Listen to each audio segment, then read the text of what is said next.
Hi friends तो पर्वपर्वाणी समय एवं पर्वपर्वाणी को नहीं रेलवे जो डिपार्टमेंट रे जिते भी एम्प्लॉय काम कर बहुत बड़ गोटे खुशी खबर जोटा कि प्रधानमंत्री आमर आनी जोटा कि दीपावली समय आपण मैंने पाइपर बोनस तो कौन रही संपूर्ण तथ्य आज आम भिडियो मध्यम जाणीना और भिडियो नुआ कर चैनल को लाइक करदे और भिडियोटी भल लगे चैनल को सब्सक्राइब करदे। तेज चलतु संपूर्ण तथ्य जाणीना। तो फ्रेंड्स बोनस कर्मचारी को मिल 84 दिन दीपावली बोनस ता भी घोषणा कले मोदी सरकार बहुत बड़ घोषणा। तेबे आसतु फ्रेंड्स जाणीना जोटा कि पर्वर ऋतु आरंभ हो जाइए तो पर्व पूर्वर केंद्र सरकार रेल कर्मचारी को एक बड़ भेटी देइछंती जोटा कि बुधवार अनुष्ठित जो होता आमर कैबिनेट बैठक में बहुत बड़ निष्पत्ति नि तो जिते भी रेलवे रे ग्रुप सी हो कि ग्रुप डी कर्मचारी माने अच्छी चलित वर्ष जोटा कि 78 दिन बोनस पाइबे। यही निष्पत्ति देशव्यापी लक्ष लक्ष कर्मचारी एवं सेमानक परिवार मुहर हस फुटाई देछि। रिपोर्ट अनुसार यही निष्पत्ति प्राय 1.15 लाख कर्मचारी को लाभ देव।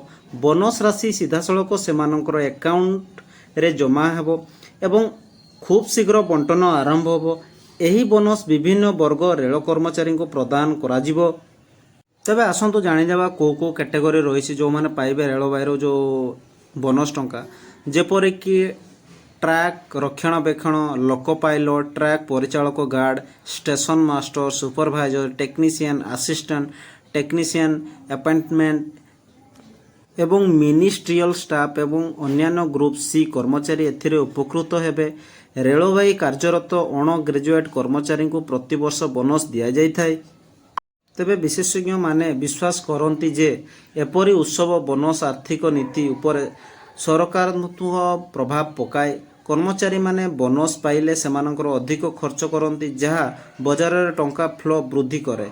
यह व्यवसायी एवं शिल्प उपाय को लाभ पहुँची थाए। सांप्रतिक सरकार जो जीएसटी ह्रास मध्य परिवर्तन करछंती जहाँ बजार को वृद्धि करिबो बोली आशा रखा जायछि।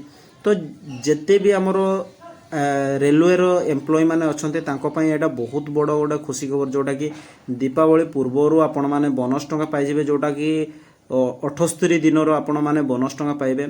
तो फ्रेंड्स इनफॉरमेशन टी आपण मानक केमिति लागिले आपण माने कमेंट सेक्शन रे निहाती जणाइबे। और जदि ए पर्यंत भी आपण चैनल को सब्सक्राइब न करिथिबे सब्सक्राइब करदेबे जोटा कि आपण अपडेट निहाती ए विषय रे अपडेट निहाती शीघ्र पाइजिबे।